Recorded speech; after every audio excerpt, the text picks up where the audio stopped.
ஓம் ஸ்ரீ வராகி தாயே போற்றி போற்றி. என் அன்பு பிள்ளையே, நாளை உனக்கு வரவிருக்கின்ற ஒரு மிகப்பெரிய ஆபத்தில் இருந்து உன்னை காப்பாற்றுவதற்காக இன்று இந்த வராகி உனக்கான எச்சரிக்கை வாக்கினை கொண்டு ஓடோடி வந்திருக்கின்றேன். நமக்கு அப்படி யாரால் ஆபத்து ஏற்பட்டு விட போகிறது என்று நீ நினைக்கின்றாயா? இல்லை, நிச்சயமாக அம்மா சொல்வது உண்மைதான், நமக்கு ஆபத்து நெருங்கி கொண்டிருப்பது உண்மைதான் என்று நினைக்கின்றாயா? எதற்காக நான் இப்படி கேட்கின்றேன் தெரியுமா? இந்த வராகி உன்னிடத்தில் ஒரு கேள்வி கேட்கின்றேன் என்றால் அதில் 1000 காரணங்கள் இருக்கும் என்பதனை நீ புரிந்து கொள்ள வேண்டும். ஏனென்றால் அம்மா எதற்காக இப்படி சொல்கின்றாள் என்று நீ சிந்திப்பாய். ஆனால் உனக்கு யார் மீதும் சந்தேகம் இல்லை என்று அர்த்தம். யாராலும் உன் வாழ்க்கையில் எந்த பிரச்சனைகளும் இல்லை என்று அர்த்தம். அதே நேரத்தில் என் குழந்தைக்கு உண்மைதான் என்று நினைப்பாயானால் நிச்சயமாக உன்னை சுற்றி ஏதோ ஒரு சூழ்ச்சி ஒருவரால் நடந்து கொண்டிருப்பதை நீயும் கணித்து கொண்டுதான் இருக்கின்றாய் என்று அர்த்தம். என் பிள்ளையே, நான் சொல்கின்ற இந்த நபர் உன்னுடைய வாழ்க்கையில் சில நாட்களுக்கு முன்பே எந்த தொடர்பும் இல்லாமல் பிரிந்த ஒரு உறவு. அத்தனை நெருக்கமான உறவு என்றும் சொல்லிவிட முடியாது. ஆனால் என்னவோ அந்த உறவிற்கு உன்னுடைய வாழ்க்கையை பற்றிய அதிகமான கவலை. என்ன கவலை தெரியுமா? நீ நல்லபடியாக இருந்துவிடக் கூடாது என்பது மட்டும்தான். நன்றாக இருக்க வேண்டும் என்று நினைப்பதற்கு தான் ஆள் இல்லையே. எல்லோரும் வாழ்க்கையில் கஷ்டப்பட வேண்டும் என்று நினைக்கின்ற மனிதர்கள் தானே சுற்றி சுற்றி வந்து கொண்டிருக்கின்றார்கள். அப்படி இருக்கும் பொழுது என் குழந்தையே, உன்னுடைய வாழ்க்கையில் உனக்கு இத்தனை பெரிய காயத்தை கொடுக்க நினைத்தவர் யாராக இருக்க முடியும்? எத்தனை பேரை பற்றி இப்பொழுது யோசித்து இருப்பாய் என்று ஒருவர் நம்மிடம் தவறாக பேசினாரே, அவராக இருக்குமோ என்று ஒருவர் நம்மை சற்று முறைத்து பார்த்தார்களே, அவர்களாக இருக்குமோ என்று என் பிள்ளை நீண்ட நாட்களுக்கு முன்பு நம் உறவை துண்டித்து சென்றார்களே, அவர்களாக இருக்குமோ என்று நான் உனக்கு இப்பொழுது தெளிவாக சொல்லிவிடுகின்றேன். நான் சொன்ன பிறகு நிச்சயமாக நீ புரிந்து கொள்வாய் அம்மா சொல்ல வந்தது யாரை பற்றியது என்று. என் குழந்தையே, நாளை ஒரு விஷயம் செய்ய போகின்றாய். ஆனால் அந்த விஷயத்தை செய்வதற்கு முன்பாக உனக்குள் ஒரு பதற்றம் இருந்து கொண்டிருக்கின்றது. அது என்ன பதற்றம் என்றால், நம்மால் இந்த விஷயத்தை செய்ய முடியுமா முடியாதா என்று. என் தங்கமே, நாளை மிகவும் கவனமாக நீ பேசிவிட வேண்டும். பேசுகின்ற வார்த்தைகள் எந்த அளவிற்கு கவனம் இருக்க வேண்டும் தெரியுமா? யாரும் உன்னுடைய வார்த்தைகளில் எந்த ஒரு குற்றத்தையும் கண்டுபிடித்து விடக் கூடாது. ஏனென்றால் தினமும் உன்னோடு பயணித்துக் கொண்டிருக்கின்ற ஒருவர் நாளைய நாளுக்காக எதிர்நோக்கி காத்து கொண்டிருக்கின்றார்கள். நீ எந்த தவறையாவது செய்வாயா? எந்த தவறு உன்னுடைய கவன சிதறலால் நடக்கும், உடனே உன்னை மற்றவர்கள் முன்னிலையில் அவமானப்படுத்திவிட வேண்டும் என்று துடித்துக் கொண்டிருக்கின்றார். அவர் எதற்காக இப்படி துடிக்கின்றார் தெரியுமா? ஒரு நாள் ஒரு இக்கட்டான சூழ்நிலையில் என் குழந்தையே, அவர்களுக்கு உன்னால் உதவ முடியாமல் போய்விட்டது. உன் மனதிற்குள் உதவக்கூடாது என்ற எண்ணம் இல்லை. ஆனால் அந்த சூழ்நிலை அந்த நேரத்தில் அப்படி மாறிவிட்டது. அதனால் என்னுடைய பிள்ளை, நீ அதை செய்யாமல் விட்டுவிட்டதனால் என்னவோ, அவர்களுக்கு எந்த சூழ்நிலையில் எப்படி ஒரு காரணம் நமக்கு கிடைக்கும், அந்த நேரத்தில் உன்னை அவமானப்படுத்திவிடலாம் என்று துடித்து கொண்டிருக்கின்றார்கள். அவர்கள் உன்னை அவமானப்படுத்த துடிப்பது சாதாரணமாக அல்ல. எந்த அளவிற்கு உன் வாழ்க்கையில் உன்னை கண்ணீர் சிந்த வைக்க முடியுமோ அந்த அளவிற்கு உன்னை கண்ணீர் சிந்த வைத்துவிட வேண்டும் என்றல்லவா அவர் நினைக்கின்றார். என் பிள்ளையே, இந்த காலகட்டம் நீ மிகவும் கவனமாக இருக்க வேண்டிய காலகட்டம். எங்கிருந்து யாரால் ஆபத்து வரும் என்று தெரியாத காலகட்டம் அல்லவா? யாருக்குமே இங்கு யார் மீதும் இரக்கம் வருவதில்லை. எதற்காகவும் விட்டு கொடுத்து செல்ல வேண்டும் என்ற எண்ணம் இருப்பதில்லை.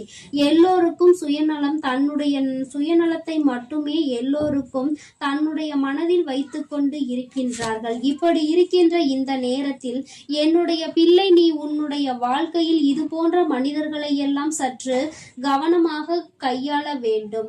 இவர்களை வாழ்க்கையில் இருந்து ஒதுக்கவும் முடியாது, தள்ளி நில் என்று சொல்லிவிடவும் முடியாது. ஏனென்றால் அவர்கள் உன் வாழ்க்கையில் அல்ல.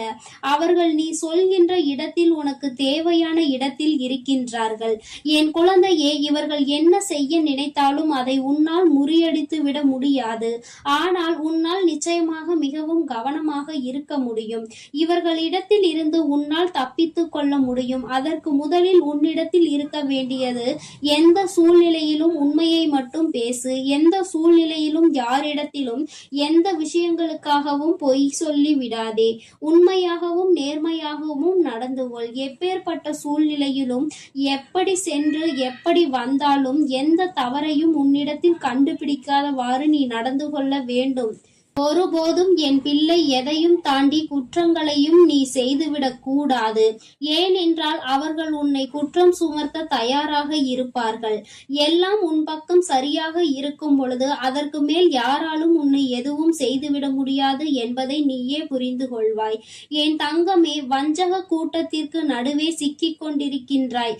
கவனத்தோடு தானே நீ பயணிக்க வேண்டும். என்ன வேண்டுமானாலும் செய்துவிட்டு போகட்டும் என்று இருந்துவிட முடியாது அல்லவா? உன்னுடைய வாழ்க்கையில் சில விஷயங்கள் உனக்கு அதிகப்படியான மனவேதனையை கொடுக்கும் பொழுது நீ கண்ணீர் சிந்த துணிந்து நிற்கின்றாய். என் பிள்ளையே, அது உன்னுடைய பலவீனம் என்பதை முதலில் புரிந்து கொள். என்ன நடந்தாலும் எந்த நேரத்திலும் எதிர்த்து நின்று உன் திறமையை காட்டிவிட்டுதான் நீ வெளியில் வர வேண்டும். ஒருவேளை அங்கு உனக்கு அழுகை வருகிறது என்றால் அது யாருக்கும் தெரியாமல் தான் நீ வெளியில் வந்து அழுது தீர்க்க வேண்டுமே தவிர மற்றவர்கள் முன்னிலையில் அழாதே. ஏன் தெரியுமா? உன்னுடைய பலவீனம் என்னவென்று அறிந்து கொள்வதற்கு அவர்கள் காத்து கொண்டிருக்கின்றார்கள். அதனால் நாம் எங்கு கை வைத்தால் அவர்களுக்கு கண்ணீர் வரும் என்று தெரிந்து கொண்டு அங்கேயே அவர்கள் கை வைக்க துணிவார்கள். பிள்ளையே, அதனால் இந்த சூழ்நிலைகளை எல்லாம் நீ சரியாக புரிந்து கொண்டு உன்னுடைய வாழ்க்கையில் நீ எதையெல்லாம் செய்ய நினைக்கின்றாயோ அதையெல்லாம் சரியாக செய்து இவர்கள் முன்னிலையில் நீ நல்லபடியாக முன்னேற வேண்டும். உனக்கு தடைகளாக நிற்கின்ற இவர்கள் தானாகவே உன் வாழ்க்கையில் இருந்து விலகி செல்வார்கள். இனியும் இவர்களை தீண்டுவதால் எந்த பலனும் இல்லை. நமக்கு தான் எல்லாம் திரும்பி வந்து சேர்ந்து கொண்டிருக்கிறது என்று நினைக்க தொடங்குவார்கள். என் குழந்தையே, உன்னுடைய மனதில் நீ எப்பொழுதும் உறுதியாக இருக்க வேண்டும். உன்னுடைய வாழ்க்கையில் ஏற்பட்டிருக்கின்ற சில மாற்றங்களினால் நீ சில காலமாகவே உன்னுடைய வாழ்க்கையில் எல்லாவற்றையும் பெற்றுக்கொண்டதாக ஒரு உணர்வை உணர்ந்து கொண்டிருக்கின்றாய். தெய்வத்தின் அன்பு உனக்கு முழுமையாக கிடைத்து விட்டது. உன்னால் உணர முடிகின்றது. அப்படி இருக்கும் பொழுது எப்பேற்பட்ட கஷ்டத்திலும் என் குழந்தை, உன்னுடைய பலவீனத்தை மற்றவர்களிடத்தில் வெளிப்படுத்தி விடாதே என்றுதான் உன் அம்மா மீண்டும் மீண்டும் உன்னிடத்தில் சொல்லிக் கொண்டே இருக்கின்றேன். என் தங்கமே, உன்னுடைய அழுகையானது நிச்சயமாக அடுத்தவர்களுக்கு சந்தோஷத்தை கொடுத்துவிடக் கூடாது. நீ மற்றவர்கள் முன்னிலையில் எப்பொழுதும் உன்னுடைய அழுகையை வெளிக்காட்டி கொள்ளாமல் தனியாக இருக்கும் பொழுது அதை பற்றி சிந்தித்து பார். எந்த சூழ்நிலையிலும் நீ கம்பீரமாக நிற்கும் பொழுது உன்னை பார்த்து அவர்கள் பயப்படத்தான் செய்வார்கள். உனக்கு ஒரு விஷயத்தை செய்ய வேண்டும் என்றால் அவர்கள் நிச்சயமாக மனதிற்குள் பதற்றத்தை எடுத்துக் கொள்வார்கள். என் தங்கமே, நாளை உன்னை நோக்கி வருகின்ற இந்த ஆபத்தில் இருந்து உன்னை நீ காத்து கொள்ள வேண்டும் என்றால் நீ சுறுசுறுப்பாக இருக்க வேண்டும். எந்த கட்டத்திலும் உன்னுடைய மனதில் இருந்து தேவையில்லாத சிந்தனைகளை வெளியில் வந்துவிடக் கூடாது.